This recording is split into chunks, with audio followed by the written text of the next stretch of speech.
റജബ് തീരാനായി, ശഅബാനും ഇതേപോലെ തീരും. റമദാനിന്റെ തുടക്കത്തിൽ ഒരു 2 ദിവസം ഉണ്ടാവും ആവേശം, അതും അങ്ങ് തീർന്നു.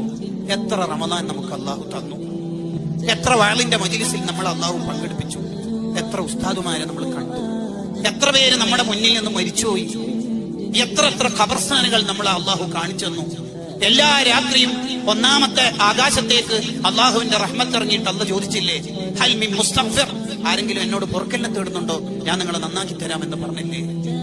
എന്നിട്ടെന്താ നമുക്ക് മാറ്റം വരാത്തത്? തൗബയുടെ വാതിലുകൾ മുഴുവനും അള്ളാഹു നമുക്ക് തുറന്നു തന്നു. വസാരിഊ, നിങ്ങൾ വരി വരി വരി എന്ന് അള്ളാഹു നമ്മളെ നിരന്തരം വിളിച്ചുകൊണ്ടിരുന്നു. എന്നിട്ടെന്തേ നമുക്ക് മാറ്റം വരാത്തത്? നമുക്കെന്തേ ബോധം വരാത്തത്? ഒരു സെക്കൻഡ് ആയിരിക്കും ആഖിറത്തിൽ നമ്മളെ വിജയ പരാജയത്തിന്റെ മാനദണ്ഡം. ഒരൊറ്റ സെക്കൻഡ് അയാൾ സുബ്ഹാനല്ലാഹ് ചൊല്ലാനിരിക്കുമ്പോൾ നമുക്ക് മരിച്ചുപോയി. അക്കാരണം ഉണ്ടായിരിക്കും, ആ ഒരു സെക്കൻഡ് ഉപയോഗിച്ചുകൊണ്ടായിരിക്കും അയാൾ